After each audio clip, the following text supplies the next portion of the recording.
Hello students, Dev academy के YouTube channel में आप सभी का बहुत बहुत स्वागत है। Good morning to all of you. आज हम जो टॉपिक पढ़ने जा रहे हैं वो बहुत ही इम्पोर्टेंट है आपके एग्जाम बेस से, क्योंकि आप पीएनएसटी के एग्जाम देने वाले हैं। उसमें आपको क्वेश्चंस सब्जेक्ट और एग्रीमेंट के बहुत सारे मिल जाते हैं। बहुत सारे तो नहीं, पर 2 या 3 मिलेंगे, पर आपसे बनने चाहिए, क्योंकि ये एक्चुअली में इससे जो क्वेश्चन आते हैं वो आपको 2 अलग अलग टाइप से मिलेंगे। एक आपको फिल इन द ब्लैंक्स के सेंस में मिल सकता है, या आपको मिलेगा उसके बाद, ठीक है, फिल इन द ब्लैंक्स के अलावा आपको मिल सकता है स्पॉटिंग एरर में। और आप बहुत अच्छे से जानते हैं कि आपको, ठीक है, दोनों टाइप के जो क्वेश्चंस मिलते हैं उनको कैसे सॉल्व किया जाता है।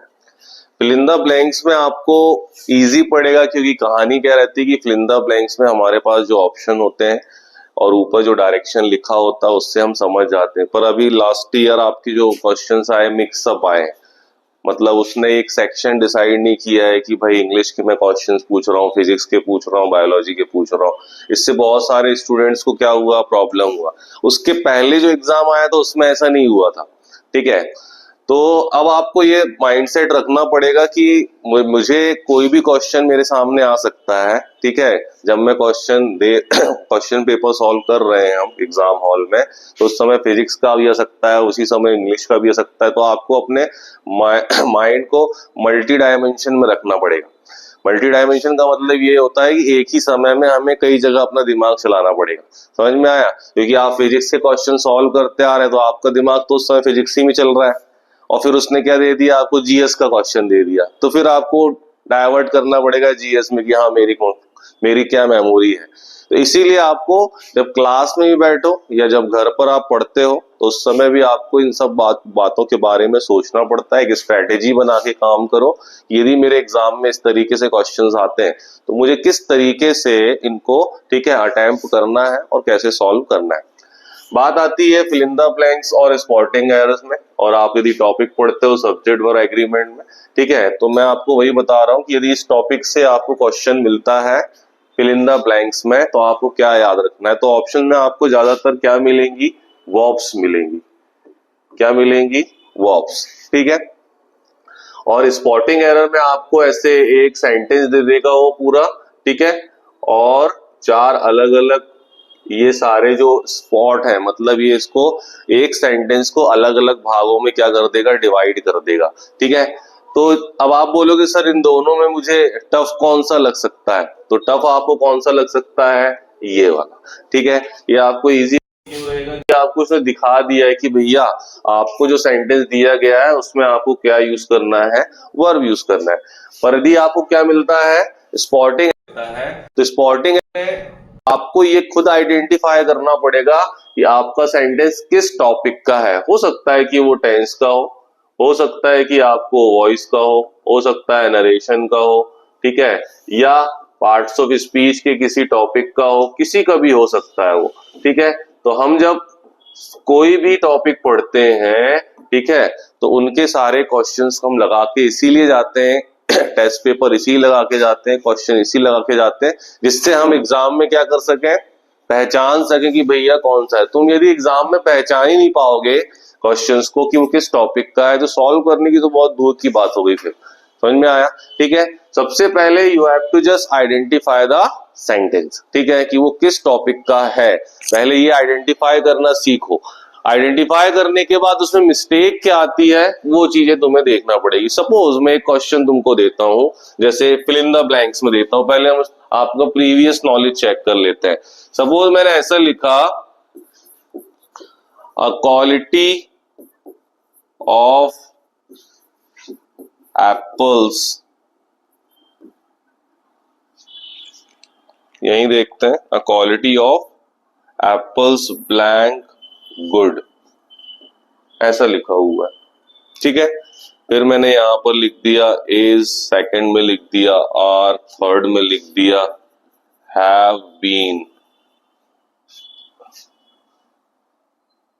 क्या लिख दिया, हैव बीन, और फोर्थ में लिख दिया वर,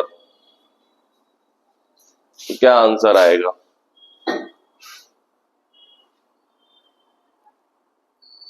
क्या हो सकता है आंसर? आर। ठीक है, आपने आंसर दिए। हाँ ठीक है, आपने बोले सर आर आंसर आ रहा है इसमें। ठीक है, तो आप पहले सबसे पहले ये डिसाइड करेंगे कि आपके पास ये सारा जो सेंटेंस दिया हुआ है और यहाँ फिल इन द ब्लैंक दिया हुआ है और यहाँ पर गुड लिखा हुआ है, मतलब ये पूरा सेंटेंस जो है, ठीक है, कंप्लीट सेंटेंस है, यहाँ पर फुल स्टॉप लगा हुआ है और हमको वर्ब लगाने के लिए बोल रहा है। आपका इस सेंटेंस में ज्यादातर कॉन्सेंट्रेशन कहां पर हो रहा है? ठीक है, आप कहां पर फोकस कर रहे हैं? एप्पल्स पे। ठीक है, ये एप्पल्स यहाँ पर जो दिख रहे हैं वो एज अ प्लूरल सब्जेक्ट की तरह यूज हो रहे हैं और इनमें जो भी वर्ब लगेगा वो प्लूरल लगेगा। ठीक है, तो आपने यहाँ डिसाइड किया कि सर आर लगना चाहिए। ठीक है, पर सेंटेंस में हमारे पास 3 और प्लूरल वर्ब है। जैसे फर्स्ट तो आर हो गई, ठीक है, फिर उसके बाद क्या हो गई हैव, और ये क्या हो गई आपकी वर। ये 3 हमारी क्या है? प्लूरल वर्ब है। और इस जो है हमारा क्या है? सिंगुलर है। समझ में आ रहा है? ठीक है, तब आपने यहाँ पर क्या चूज किया? आर चूज किया। पर एक्चुअली में इस सेंटेंस का जो सही आंसर है ना वो इज है। क्या है? इज है। अब आप बोलोगे सर कैसे इज लगा दे, हमने तो आर लगाया। समझ में आया? इसीलिए तो हमको ये टॉपिक पढ़ना पड़ रहा है। क्यों आ रहा है इज? यहां पर तुम जो देख रहे हो आ क्वालिटी ऑफ, और फिर क्या बोल रहा है? एप्पल्स। जब भी ऑफ लगता है तो ऑफ के पहले जो भी हमारा साउंड होता है या सब्जेक्ट होता है, वर्ब को हमें उसी के अनुसार लगानी पड़ती है। बाद में जो भी सब्जेक्ट आता है उससे हमें कोई मतलब नहीं है, खासकर इस टाइप के फॉर्मेट में। अभी ऐसे और भी फॉर्मेट में आएंगे जहां पर ये नियम बदल जाएगा, पर अभी फिलहाल क्या आ रहा है? आ क्वालिटी ऑफ। क्वालिटीज नहीं कहा मैंने, यहाँ 2 सब्जेक्ट है तुम्हारे पास, एक क्वालिटी है और एक क्या है? एप्पल। तो दोनों को किससे जोड़ रहे हो? ऑफ से। तो हमें किस पर ध्यान देना पड़ेगा? आगे जो नाउन है उसके अनुसार हमें यहाँ पर वर्ब लगानी पड़ेगी। तो क्या मिल रहा है? आ क्वालिटी। आ कब लगता है भाई? आर्टिकल लग रहा है जब हम क्या बताते हैं हमारी नाउन कैसी होती है? सिंगुलर होती है। हमने आर्टिकल पढ़ा है ना, ए एन दा। तो यहाँ पर हम, हाँ, अब यहाँ सारे एप्पल की क्या है? एक ही क्वालिटी है। एक ही क्वालिटी है तो एक एक क्वालिटी के सेंस में हमको फिर क्या लगाना पड़ेगा? वर्ब लगाना पड़ेगा। और जब एक ही क्वालिटी है तो यहाँ पर क्या आ जाएगा? इज आ जाएगा। समझ में आ रहा है? इस टाइप के क्वेश्चंस तुमको कहां पर मिलते हैं? कहां मिलेंगे?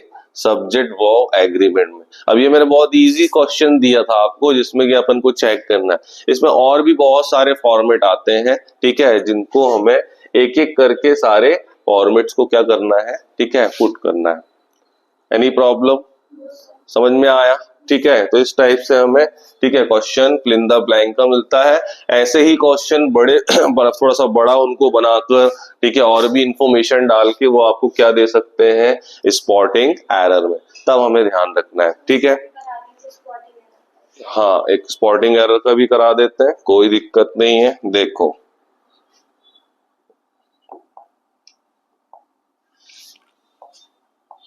देखो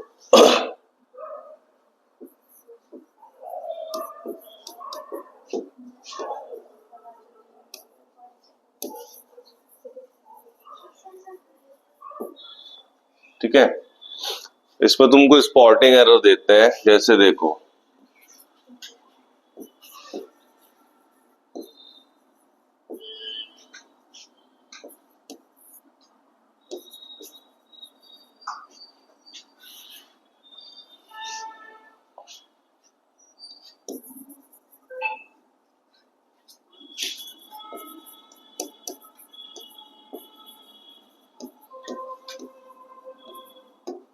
ऐसा कोई क्वेश्चन लिखा होगा, ठीक है, इस टाइप से क्वेश्चन लिखा है।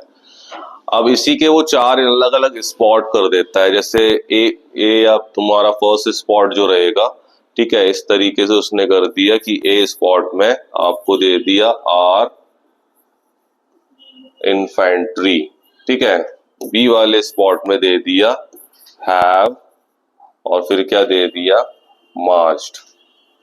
सी वाले स्पॉट में दे दिया, ठीक है, फॉरवर्ड।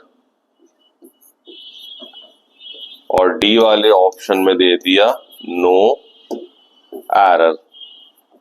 इस तरीके से आपको एक सेंटेंस दिया और उसी के 4 अलग अलग, ठीक है, स्पॉट करके उसने दे दिया। अब आपसे पूछेगा कि बताओ ये इसमें क्या मिस्टेक है।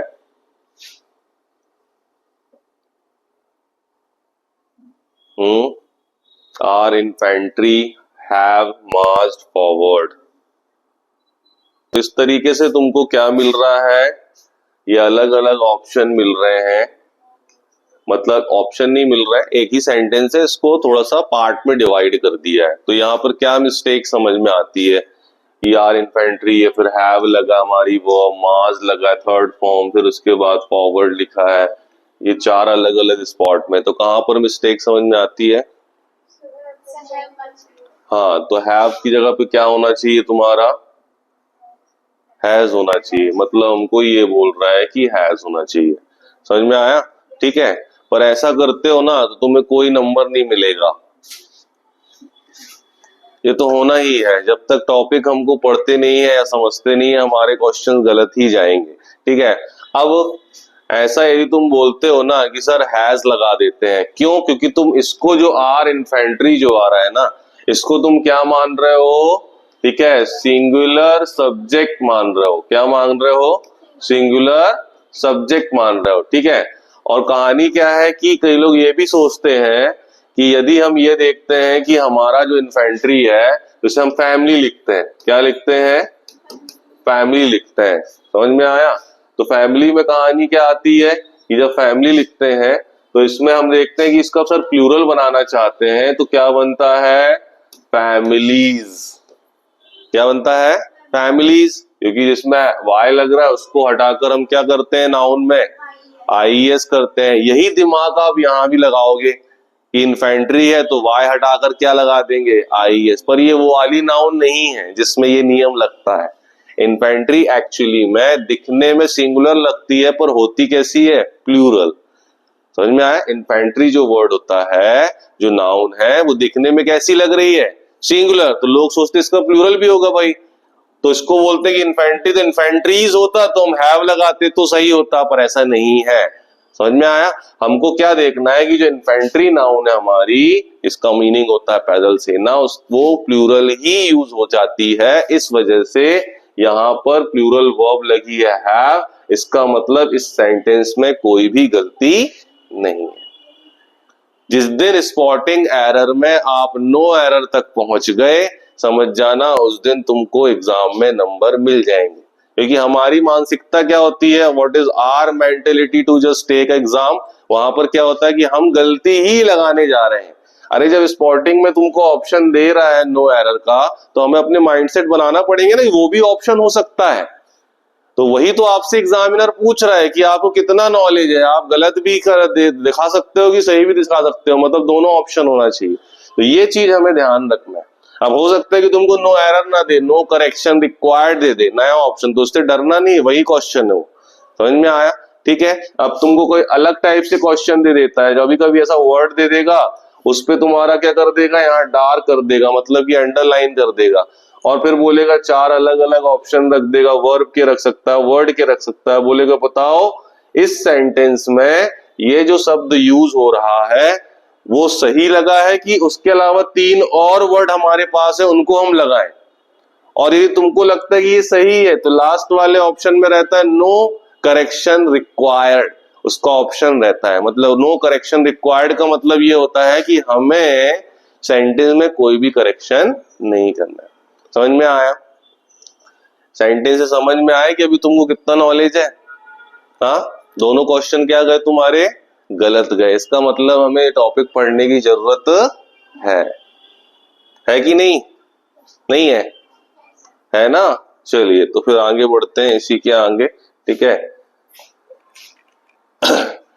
नेक्स्ट देखोगे तो हम देखते हैं कि पहले हम देखते हैं कि सब्जेक्ट और एग्रीमेंट में हमको क्या पढ़ना होता है। सब्जेक्ट क्या होते हैं, वर्ब क्या होती है, उनकी मैचिंग कैसे होती है। ठीक है। इसमें मैं तुम्हें थोड़ा सा नाउन भी पढ़ा दूंगा। ठीक है। कुछ नाउन ऐसी होती हैं जिनके बिहेवियर के अकॉर्डिंगली उनकी क्या वर्ब चेंज हो जाती है। मतलब ऐसा नहीं करना है कि हमने बचपन में पढ़ा था बस और अब हमको पता है कि बस का बसेज होता है, ठीक है, ये तो होता ही है। तो बताओ जरा इसका क्या होता है? एनालिसिस लिखा हुआ है, ये सिंगुलर है, तो इसका प्लूरल क्या होता है? इस वाली नाउन का प्लूरल फॉर्म क्या होता है? जिस प्रकार से तुमने बस का बसेस किया है, एनालिसिस आता है, तो उसका प्लूरल क्या होता है? अब बड़े हो गए ना, अब तो कॉम्पिटेटिव एग्जाम देने वाले हो। अब हम 10वीं 12वीं में थोड़ा है, 8th क्लास में थोड़ा है कि हमको बस का बसेस, बुक का बुक्स पूछेगा। तो एनालिसिस का मतलब पता है हिंदी में क्या होता है? विश्लेषण, किसी चीज का एग्जामिन करना, विश्लेषण करना कि उसका रिजल्ट क्या आने वाला है, ठीक है। हाँ, तो अब इसमें मैंने बोला एक विश्लेषण नहीं किया मैंने क्वेश्चन को सॉल्व करने के लिए, मैंने 10 विश्लेषण किए। अब 10 विश्लेषण करोगे तो ऐसा लिखोगे, ऐसे 10 लिखते हो तो 10 बुक लिखते हो कि बुक्स लिखते हो? बुक्स लिखते हो ना, मतलब 10 किताबें, मतलब ज्यादा है तो उसको प्लूरल बनाना पड़ता है। अब यदि मैंने बोल दिया 10 और फिर ये लिख दिया एनालिसिस, तो क्या लगाए हम? यही लगा दें क्या ऐसा? हाँ, तो ये तो सेम वर्ड हो गया, ये भी सिंगुलर ये भी सिंगुलर। इसका प्लूरल ही तो पूछ रहा हूँ कि इसका प्लूरल क्या होगा, यही तो हमें पढ़ना है, ठीक है। तो ये नाउन में हम पढ़ते हैं, तो अभी जब हम सब्जेक्ट और एग्रीमेंट पढ़ेंगे थोड़ा सा ब्रीफ नॉलेज नाउन का ले लेंगे, ऐसी वाली वर्ब ले लेंगे जो सब्जेक्ट वर्ब एग्रीमेंट में आती है और उनके साथ कौन सी वर्ब यूज होती है वो भी पूछा जाता है। जैसे इन्फेंट्री जो हमने यूज किया उनमें से एक है, समझ में आया? यदि तुम इस वाले नाउन का प्लूरल बनाना चाहते हो ना, तो ये एक्चुअली इंग्लिश का वर्ड नहीं है, ये एक क्या है, ग्रीक वर्ड है, और इसको क्या कर दिया गया है, इंग्लिश में अडॉप्ट किया है। और जब इसको हम प्लूरल फॉर्म में करते हैं ना, तो बोला जाता है कि इस वाले वर्ब पे लास्ट में लगे आईएस को किस में चेंज किया जाएगा प्लूरल बनाने के लिए? ईएस में। मतलब इसका प्लूरल फॉर्म कैसा दिखना चाहिए? ऐसा दिखना चाहिए। कैसा दिखना चाहिए? ईएस लगा होना चाहिए लास्ट में। तब हम जाएंगे कि ये सेंटेंस जो है, जब भी इसको हम नाउन में यूज करेंगे तो ये सिंगुलर कहलाएगा और ये तुम्हारा कैसा कहलाएगा? प्लूरल कहलाएगा। समझ में आया? ठीक है। तुम्हारे जो एग्जाम में क्वेश्चन आते हैं ना इंग्लिश के, वो बहुत इजी नहीं आते हैं, बहुत टफ होते हैं, इसीलिए तुम्हारे एग्जाम में नंबर भी तुमको वही 30 या 40 के आसपास ही मिलते हैं। यदि किसी व्यक्ति ने सही तरीके से नहीं पढ़ा है, वो गारंटीड, उसकी किस्मत कितनी जोरदार भी क्यों ना होगी, 40 नंबर से ऊपर नहीं जाएगा। समझ में आया? पढ़ने वाला जो होगा उसी को नंबर मिलेंगे, उसके अलावा कोई ऑप्शन नहीं है। Without study you don't have any option, ठीक है। तुम्हारे पास कोई ऑप्शन नहीं है एग्जाम को क्रैक करने के लिए। तो बेटर है, अभी you have a lots of time, तुम्हारे पास बहुत सारा समय है, ठीक है। अभी हमारे जो अपकमिंग एग्जाम है उसके लिए हमें बहुत सारा समय मिल चुका है, तो एक एक करके सारी चीजों को अच्छे से तैयार कर लो, ठीक है। 5 टॉपिक है, ठीक है, टॉपिक्स बहुत ज्यादा भी हैं, साइंस के भी टॉपिक हैं, जीएस का भी टॉपिक है, इंग्लिश का भी, लैंग्वेज का भी टॉपिक है, इसीलिए बंच ऑफ आपको नॉलेज रखना पड़ेगा, ठीक है। इतनी जल्दी सब कुछ नहीं। आप ये सोचो कि नहीं मैं टेस्ट में थोड़ा सा अच्छा परफॉर्म कर लूंगी तो मेरे एग्जाम में नंबर आ जाएंगे, ऐसा नहीं है, ठीक है। या टेस्ट में कम नंबर आ जाएंगे तो मेरा एग्जाम नहीं निकलेगा, ये कोई माइंडसेट नहीं चलेगा। आप रेगुलर क्लास अटेंड करें, सारी चीजों को रखें, टाइम टू टाइम रखें, अपने आप को थोड़ा एक्टिवेट रखें, बस आपका एग्जाम निकल जाएगा।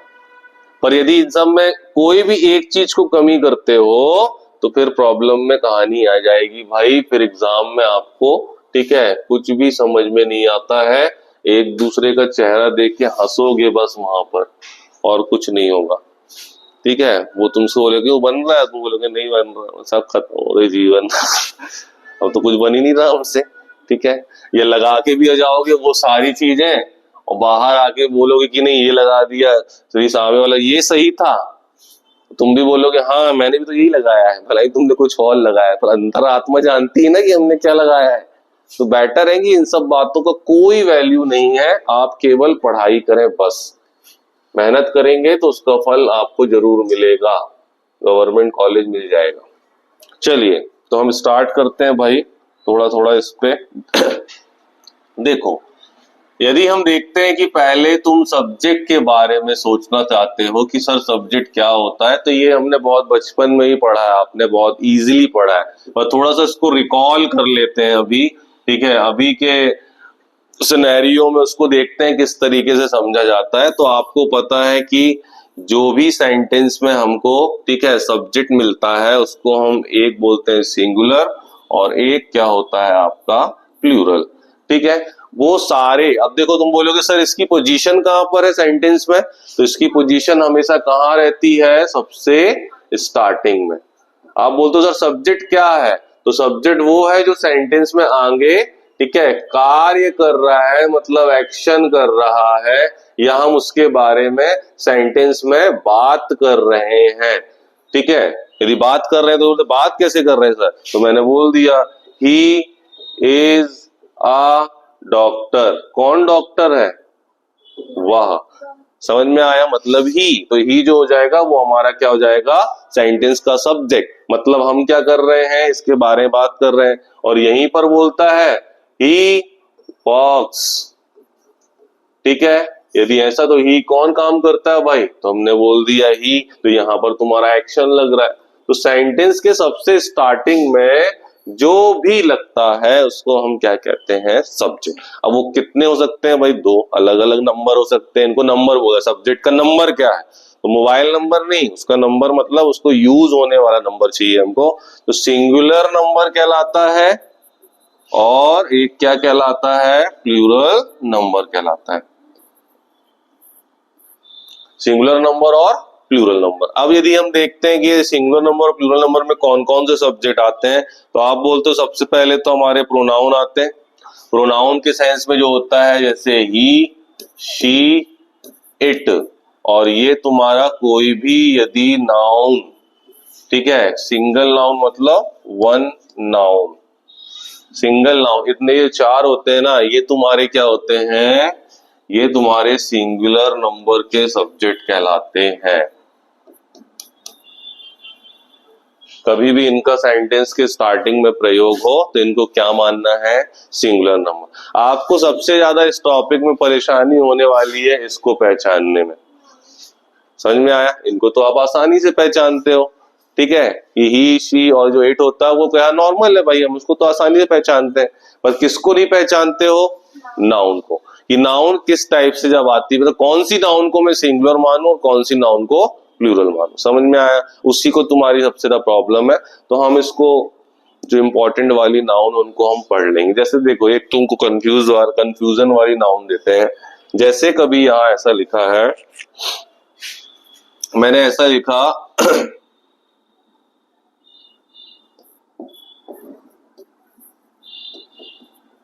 फिजिक्स। क्या लिखा, फिजिक्स। ठीक है, इसी के आगे मैंने लिख दिया यहीं पर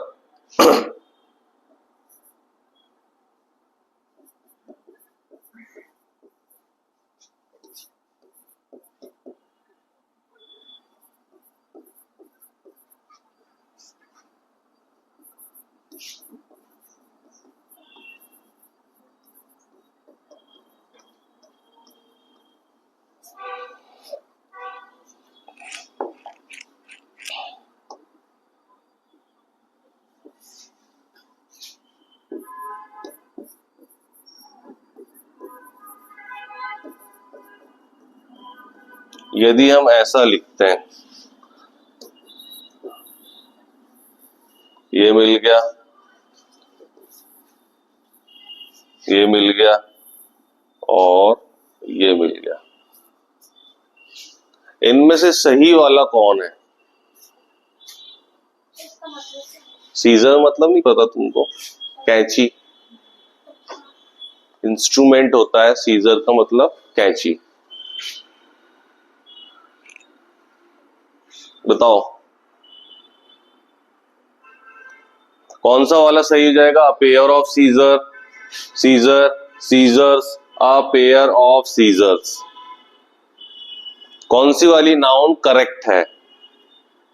और इन्हीं का प्रयोग होता है भाई तुम्हारे सब्जेक्ट और एग्रीमेंट में। तो कैसा, ये वाला अ पेयर ऑफ सीजर्स, बस इन चारों में यही सही है। ये समझो फर्स्ट है, ये सेकंड है, ये थर्ड है और ये लास्ट वाली फोर्थ है। तुम कौन सा आंसर लगा रहे हो? फोर्थ वाले में। ठीक है, तुमने आंसर लगाया फोर्थ वाले में। अभी 3 और बची हैं, फर्स्ट, सेकंड और थर्ड। थर्ड वाली भी सही हो सकती है, ये दोनों गलत हैं। सीजर होता है कि सीजर्स होता है? सीजर्स होता है। तो एक कैंची को क्या कहेंगे? ये वाला।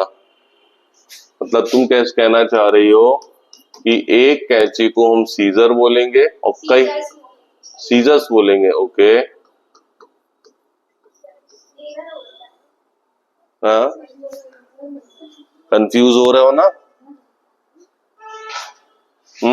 तो फिर अपन बोलेंगे सर यदि ऐसा कहीं लिखा रहेगा पेयर ऑफ सीजर्स, ऐसा तो अभी बताया था ये। हाँ चलिए, तो तुम्हें यही चीजें सीखना है सब्जेक्ट और एग्रीमेंट में कि यदि हम बोलते हैं कि सर कैसे हम पहचानेंगे, तो मैंने आपको पहले ही बता दिया ये आपके क्वेश्चन में यदि इनसे रिलेटेड सब्जेक्ट और एग्रीमेंट आएगा ना तो कोई दिक्कत नहीं है, हम फ्रेम में समझ लेंगे। आपको केवल परेशानी कहाँ आएगी? नाउन में। ठीक है, तो मुझे थोड़ा सा मिक्सअप करना पड़ेगा सब्जेक्ट और एग्रीमेंट में। पहले आपको थोड़ा सा नाउन के बारे में इंडिकेशन देना पड़ेगा, समझ में आया? तो मैं वो वाली सारी इंपॉर्टेंट वाली जो नाउन रहेंगी जो सब्जेक्ट और एग्रीमेंट में आ सकती है, उनको पहले उनके नियम हम पढ़ लेंगे, समझ में आया? वो नियम पढ़ने के बाद फिर हम सब्जेक्ट और एग्रीमेंट के नियम भी पढ़ेंगे, तब आपको दोनों कॉम्बिनेशन में टॉपिक आराम से बन जाएगा। यदि तुम बोले सर कौन सा सही है मुझे बता तो दो, तो सीजर को लिखा ऐसा ही जाता है, समझ में आया? इसके एस को हटाया ही नहीं जाता है। एस को हटा दोगे तो नाउन ही मिस्टेक हो जाएगी, मतलब ये गलत है। जो नाउन दिखने में भी प्लूरल लगते हैं और उनका प्रयोग भी क्या होता है? प्लूरल की तरह होता है, और उनमें वर्ब भी जो लगती है वो प्लूरल वर्ब लगती है। मतलब सीजर को लिखने का तरीका यही है। इसी की फैमिली में और भी आती है नाउन, टोंग्स आता है, ट्राउजर्स आता है, कॉन्ग्रेचुलेशंस आता है, अमेंड्स आता है, समझ में आ रहा है? ऐसे बहुत सारे नाउन आते हैं, वो तुमको जानना तुम्हारे लिए जरूरी है, क्योंकि यदि वो सब्जेक्ट बने तो तुम्हें वहां पर ध्यान देना है कि सिंगुलर यूज करना है कि प्लूरल। वो नाउन की मिस्टेक भी हो सकती है, सब्जेक्ट वर्ब एग्रीमेंट की। यदि वर्ब के सेंस में आ रही सब्जेक्ट और एग्रीमेंट की मिस्टेक होगी, नाउन के सेंस में मिस्टेक आ रही तो नाउन की गलती हो। तो सब्जेक्ट और एग्रीमेंट होता है नाउन के आसपास ही घूमता रहता है, क्योंकि नाउन और प्रोनाउन ही ऐसे दो इंग्लिश में टॉपिक हैं जिनका प्रयोग सब्जेक्ट वर्ब एग्रीमेंट में किया, क्योंकि वही सेंटेंस में क्या बनते हैं? सब्जेक्ट बनते हैं। यही तो हमने देखा अभी। अब इसके अलावा जो तुम्हें मिलेगा सब्जेक्ट वो क्या कहलाएगा? सिंगुलर की प्लूरल? इंग्लिश में यदि ही, शी, इट और एक नाउन के अलावा यदि तुम्हें सेंटेंस में कोई, हाँ ये सिंगुलर है ना, इनके अलावा यदि कोई सब्जेक्ट मिला तो वो क्या कहलाएगा? प्लूरल कहलाएगा ना। मतलब तुम्हें कितने याद रखने हैं? केवल ही, शी, इट और कोई एक नाउन। बस कहानी तुम्हारी कहां फंस रही है कि हम नाउन को नहीं पहचान पा रहे हैं कि वो सिंगुलर है कि प्लूरल है। समझ में आया? ठीक है, अब जैसे तुम इसको बोलोगे इंफॉर्मेशन, क्या मिल रहा है? इंफॉर्मेशन। इसका प्लूरल फॉर्म क्या होता है? क्या होगा? इंफॉर्मेशन ही, बस इंफॉर्मेशंस। यदि मैं बोलूं कि ये अभी सिंगुलर फॉर्म में है, इसका मुझे प्लूरल फॉर्म चाहिए, क्या चाहिए? प्लूरल फॉर्म चाहिए है, तो हम क्या यूज करेंगे? इंफॉर्मेशंस यूज हो जाएगा। हाँ, इंफॉर्मेशन ही रहेगा। ओके, डोंट वरी, ठीक है। कौन सा वाला? अच्छा, सीजर्स की बात कर रहे हो ना, तो सीजर्स में मैंने बताया ना, देखो नेक्स्ट स्लाइड में देखते हैं, इसकी भर गई है। यदि हम स्लाइड में देखते हैं तो यदि तुमको कभी भी इस टाइप से मिलता है सीजर्स, ठीक है, ये बिल्कुल करेक्ट कहलाएगा। यदि मिलता है एग्जाम में अ पेयर ऑफ सीजर्स, ठीक है, ये भी बिल्कुल सही है। अब देखो दोनों में वर्ब यूज करने में थोड़ी सी प्रॉब्लम आएगी, क्यों? क्योंकि इसमें तुम्हारी जो वर्ब रहेगी वो लगेगी प्लूरल वर्ब। क्या लगेगी? Plural verb. और जब अ पेयर ऑफ, तो जैसे अभी तुमने को बताया था ना मैंने क्वेश्चन, कौन सा? अ क्वालिटी ऑफ एप्पल्स, तो वहां जैसे ही तुमको ए मिला तुम समझ गए कि तुम्हारा जो सेंटेंस का जो सब्जेक्ट पूरा यदि बन रहा होगा ये कहां चला जाएगा? सिंगुलर में। और जब सिंगुलर में जाएगा तो यहाँ कौन सी वर्ब लगाओगे? Singular verb. समझ में आया? ठीक है, बाकी दोनों सही है। एक जोड़ी ऐसा बोलते हो तो जब पेयर ऑफ तो किससे चले जाएगा? ठीक है, इसमें चला जाएगा। और सीजर कैंची बोलोगे तो उसको एक भाग को हम अलग थोड़ा कर सकते हैं भाई। समझ में आ रहा है? ठीक है, वो तो पेयर में ही रहती है तो हम उसको सीजर्स ही बोला जाता है। तो कुछ नाउन ऐसी होती हैं जो दिखने में भी प्लूरल होती हैं और उनका प्रयोग भी कैसा होता है? प्लूरल। ठीक है, वो अभी हम नाउन के चैप्टर में पढ़ेंगे, जब पहले सब्जेक्ट और एग्रीमेंट के पहले मैं तुमको पढ़ा दूंगा। ठीक है, उस तरीके से। तो मैं तुमसे क्वेश्चन पूछ रहा था कि इंफॉर्मेशन का यदि हम बोलते हैं कि हमको प्लूरल फॉर्म चाहिए है तो what is the plural form of this particular question? तो क्या आएगा भाई? ओके, यदि आप बोलते हो कि सर हम ऐसा यूज कर सकते हैं क्या, इंफॉर्मेशन, तुम ऐसा लगाना चाह रहे हो, ठीक है, ज्यादातर हमारे दिमाग में ऐसा ही आता है क्योंकि जब भी हम क्या करते हैं कोई नई वर्ड, नए वर्ड को देखते हैं और उसके बारे में हमें नॉलेज नहीं होता है तो हम उस टॉपिक के पुराने नियम को उस पे लगाना चाहते हैं। पुराने नियम को, वही वाला बुक का बुक्स, बस का बसेस, वॉच का वॉचेस, टेबल का टेबल, चेयर का चेयर्स। पर अब तुम्हारे पास नई नाउन आ गई है इंफॉर्मेशन। इंफॉर्मेशन का आप बोलते हो प्लूरल फॉर्म क्या होता है? इंफॉर्मेशंस। तो ये बिल्कुल भी गलत है क्योंकि इंफॉर्मेशन जो होती है एक प्रकार से अनकाउंटेबल नाउन है। कौन सी नाउन है? और जब अनकाउंटेबल नाउन होती है तो अनकाउंटेबल नाउन का हम प्लूरल तो बना सकते हैं क्या? नहीं। पर यदि हमें बनाना हुआ तो हम क्या करें? ये भी सवाल है। सर बना तो सकते नहीं, पर बनाना है तो फिर क्या करें? कभी पढ़ा है तुमने कि इंफॉर्मेशन को यदि मुझे प्लूरल फॉर्म में रखना है तो मैं क्या करूं? तो देखो उसके लिए तुमको बताते हैं। हाँ, तो तुमको देखो इसमें तो एस लगाने की जरूरत नहीं है सॉरी, इंफॉर्मेशन हम देखते हैं तो यदि हमको आपको मिलेगा, यहां पर आपने देखा है, ठीक है, कि यदि हमको मिल रहा है इंफॉर्मेशन, ठीक है, एक ये मिल गया। उसके बाद हमने देखा इंफॉर्मेशन में यदि ये भी सही कहलाएगा, बिल्कुल सही नाउन है। यदि कभी आपको ऐसा मिलता है अ पीस ऑफ इंफॉर्मेशन, ठीक है, ये भी तुम्हारा सही हो जाएगा। अ पीस ऑफ इंफॉर्मेशन मतलब एक इंफॉर्मेशन। और यदि हमको ज्यादा इंफॉर्मेशन चाहिए है तो आप पीसेस ऑफ क्या कर दो? यदि कभी ये तीनों, ठीक है, नाउन सेंटेंस के स्टार्टिंग में लगी हुई है, ठीक है, कहां लगी हुई है? सेंटेंस के स्टार्टिंग में, और इनमें यदि हमको वर्ब लगाना है, क्या लगाना है? वर्ब लगाना है, तो सबसे पहले में कौन सी वर्ब आएगी? सिंगुलर की प्लूरल? कौन सी वर्ब आएगी? सिंगुलर। बिल्कुल सही, सिंगुलर है तो सिंगुलर वर्ब लगाएंगे। दूसरे वाले में कौन सी आएगी? हाँ, सेकंड वाले में। ये फर्स्ट है, ये सेकंड। यदि ऐसा लिखा रहेगा तो सेकंड में क्या आएगी? सिंगुलर। बिल्कुल सही, सिंगुलर आ जाएगी। कैसे समझोगे? अ पीस ऑफ, एक ही इंफॉर्मेशन है।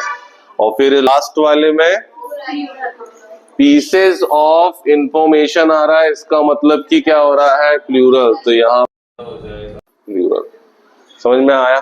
ठीक है, तो firstly we have to just क्या करना पड़ेगा, identify the noun as a subject in a sentence. तब हमको ये समझ में आएगा कि एक्चुअली में मुझे वहां पर किस सब्जेक्ट के साथ कौन सी वर्ब का प्रयोग करना है। टॉपिक के बारे में जानकारी मिली, क्या पढ़ने वाले हो, ठीक है। तुम्हें करना क्या है, एक्चुअली क्या करना है टॉपिक के साथ, सब्जेक्ट और एग्रीमेंट में करते क्या है, हाँ, सब्जेक्ट को देखकर सही वर्ब, जैसा सब्जेक्ट है वैसी हमको वर्ब लगाना पड़ता है। समझ में आया, ये तुम ध्यान रखो। इस टाइप से तुम्हें जितने भी क्वेश्चंस मिलेंगे तो हम एक तो सही तरीके से सारे फॉर्मेट पढ़ लेंगे, ठीक है। थोड़ी सी मैं नाउन की इंफॉर्मेशन दे दूंगा पहले, ऐसी कौन सी वाली नाउन है जो तुमको सब्जेक्ट और एग्रीमेंट में परेशानी दे सकती है, ठीक है। इस तरीके से जब देखो ऐसे तुमको मिलता है ना, तुम बोलोगे सर प्यूपल होता है, क्या प्यूपल्स यूज कर सकते हैं हम क्या, यदि तुमको ऐसा मिलता है, करेक्ट क्या है सबसे, करेक्ट तीनों है ना, सही है, हाँ, ये तीनों को तुम अलग अलग तरीके से यूज कर सकते हो। यही तुम्हें इंफॉर्मेशन एक ही सूचना देना है तो इसका यूज कर लो, इसको भी यूज कर लो सिंगल के लिए, पर इसको तुम डबल के लिए कर सकते हो। समझ में आ रहा है, एक यदि इंफॉर्मेशन है तो इंफॉर्मेशन या पीस ऑफ इंफॉर्मेशन होगी, पर कई इंफॉर्मेशन है तो क्या बोलोगे, पीसेस ऑफ इंफॉर्मेशन। ऐसा पर ऐसा मत कर देना कि इंफॉर्मेशंस कर दिया मैंने, वो गलत हो जाएगा, क्योंकि ये कौन सी नाउन कर, दो ऑप्शन है उसमें से कोई एक ऑप्शन है, कैसा, जैसे ऊपर के दो ऑप्शन है वो दोनों सिंगुलर है, उसमें उनमें से कोई एक ऑप्शन दिया है सर, ये दोनों दे दिए, नहीं आपको ऐसा नहीं दिया रहेगा, ठीक है। वहां इंफॉर्मेशन लगाने के लिए आपको क्वेश्चन कैसे मिल जाएगा मैं बताता हूँ।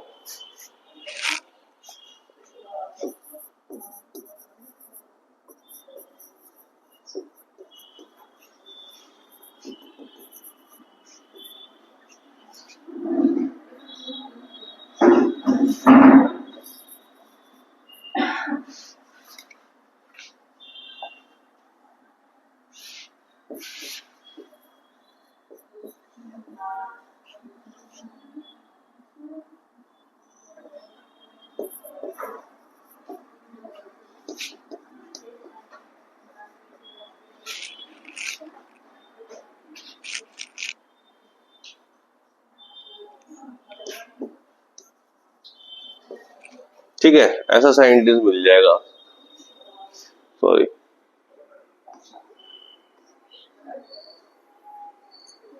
सम इंफॉर्मेशंस लिखा हुआ है, तो ये तो बिल्कुल गलत हो गया, ठीक है, गलत हो गया ना।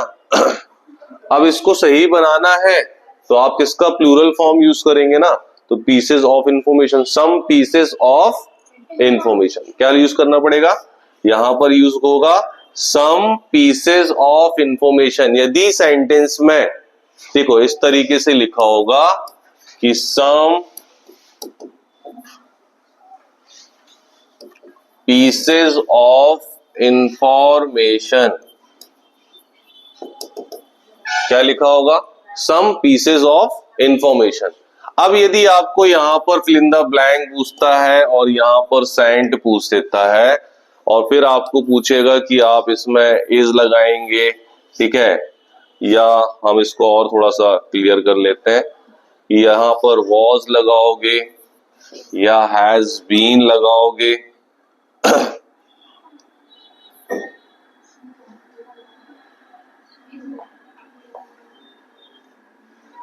मैंने यहां पर आर ले लिया है, फिर हैव बीन ले लिया है, ठीक है, और यहां पर ले लिया है इज, और यहां पर ठीक है हैड ले लिया है, ऐसा। तो ये अलग अलग सेंटेंस में हमको यूज करना पड़ रहा है। तो हमने देखा है सम पीसेस ऑफ इंफॉर्मेशन लिखा है और ब्लैंक करके यहाँ क्या लिखा है, सेंट लिखा हुआ है, ठीक है। तो आपके पास चार ऑप्शन है, वॉज, हैड, हैव बीन और इज लगा हुआ है। सबसे पहले हम ये देखते हैं कि यदि हमसे कभी भी फिल इन द ब्लैंक में, ठीक है, वर्ब पूछता है लगाने के लिए, क्योंकि हमारे चारों ऑप्शन में आप देख रहे हो कि यहाँ पर तुमको क्या मिल रहा है, वर्ब मिल रहा है। ठीक है, तो हम देखते हैं कि हमारा जो सेंटेंस में सब्जेक्ट है वो किस टाइप का है। तो क्या सब्जेक्ट है आपका? Some pieces of information. Singular है कि प्लूरल? हाँ प्लूरल है, बिल्कुल सही है। क्या बताया अभी तुमको? प्लूरल। अब प्लूरल है तो सबसे पहले कौन से ऑप्शन काटोगे? इस काटोगे। और ऑप्शन हमको एलिमिनेशन मेथड लगाना है। जब हमको वी हैव 4 ऑप्शन, मतलब हमको 4 ऑप्शन दिए हो ना, तो हमको एलिमिनेशन मेथड मतलब जो हमारे रडार में है ही नहीं है उनको पहले वहां से उड़ा दो। समझ में आया? इसका मतलब कि जैसे तुमको पता चल गया कि सर मेरा जो क्या है ऑप्शन, सॉरी सब्जेक्ट है वो कैसा है? प्लूरल है, तो मैं तो कतई बिल्कुल वॉज और कतई यहाँ पर इज नहीं लगा सकते हूँ। समझ में आया? I never choose both of the, ठीक है, ऑप्शन, मतलब मैं कभी नहीं लगाऊंगी। अब कहानी किस में जाएगी तुम्हारे? या तो हैड में या तो हैड बीन। प्रॉपर तरीके से जो वर्ब लिखी गई है वो हैव बीन लिखी गई है। क्या लिखी गई है? Have been. हैड का कोई ऑप्शन नहीं है क्योंकि ये टेंस में यूज होता है, जबकि ये सेंटेंस पैसिव वॉइस का है, मतलब टेंस का है ही नहीं। तो पैसिव वॉइस में जब बनेगा तुम्हारा ऑप्शन क्या हो जाएगा? Have been. और जो हैव होता है वो एक प्लूरल वर्ब भी होता है, इसीलिए इसका सही ऑप्शन क्या कहलाएगा तुम्हारा? ठीक है, हैव बीन कहलाएगा। समझ में आ रहा है? तो कभी भी याद रखना कि यदि तुम्हें इस टाइप से क्वेश्चन मिलता है तो इस तरीके से हमें इसको चेक करना पड़ेगा। क्यों आएगा हैव बीन? क्योंकि तुम्हारा सब्जेक्ट कैसा है? सिंगुलर की प्लूरल? प्लूरल है। अब देखो तुमने वॉज और इसको तो लगा नहीं सकते क्योंकि दोनों सिंगुलर वर्ब होती है। ठीक है, हैड को हम क्यों नहीं लगा सकते हैं? क्योंकि ये सेंटेंस में, ठीक है, टेंस का प्रयोग नहीं हुआ है। और हैड कभी भी ऐसा वर्ब होता है जो सिंगल सेंटेंस में यूज होता ही नहीं है। समझ में आया? उसके लिए 2 सेंटेंस चाहिए तुमको, 2 सेंटेंस चाहिए। इसका मतलब यदि पास्ट के किसी कंप्लीट इवेंट को तुम शो करना चाहते हो तो हैड का प्रयोग सिंगल सेंटेंस में नहीं होता है, वहां तुम्हें कोई ना कोई एक और पास्ट का एक्शन लेना पड़ेगा। समझ में आया? इसीलिए वो कनेक्टर्स के साथ यूज होता है। जैसे यदि तुमको ऐसा कोई क्वेश्चन मिलता है सपोज, और हैव बीन हम क्यों लगा रहे हैं यहाँ पर? क्योंकि इन तीनों ऑप्शन हमारे कट गए। और हैव बीन का ऑप्शन ये है कि जब भी हम हैव बीन लगाएंगे, क्योंकि ये सेंटेंस जो है वो पैसिव वॉइस का है, इसीलिए इसमें क्या लग जाएगा? Have been. और जब भी तुम हैड लगाओगे ना, तुमको सिंगल सेंटेंस नहीं, क्या आना चाहिए? Double sentence. वो हम टेंसेस में पढ़ेंगे तब तुमको बताएंगे। तो आज की क्लास में समझ में आया सारी चीजें? क्या पढ़ रहे थे हम? Subject verb agreement. यदि मुझे कोई क्वेश्चन मिलता है, और सब्जेक्ट वर्ब एग्रीमेंट में मिस्टेक कैसे आती है? 2 अलग अलग टाइप्स होते हैं। कौन कौन से? फिल इन द ब्लैंक्स और स्पॉटिंग एरर। ठीक है, दोनों को चेक करते बनना चाहिए। तीसरी बात यह है कि हम करने क्या वाले हैं सब्जेक्ट वर्ब एग्रीमेंट में? तो जो सही सब्जेक्ट होता है उसी के अकॉर्डिंगली हमें वर्ब लगानी पड़ती है। समझ में आया? ठीक है, तो ये हम कल फिर इसके आगे और सीखेंगे। यहाँ पर सब सेव है, तुमको जो कुछ चाहिए हो यहाँ से उठा लेना जो तुमको अच्छा लगे।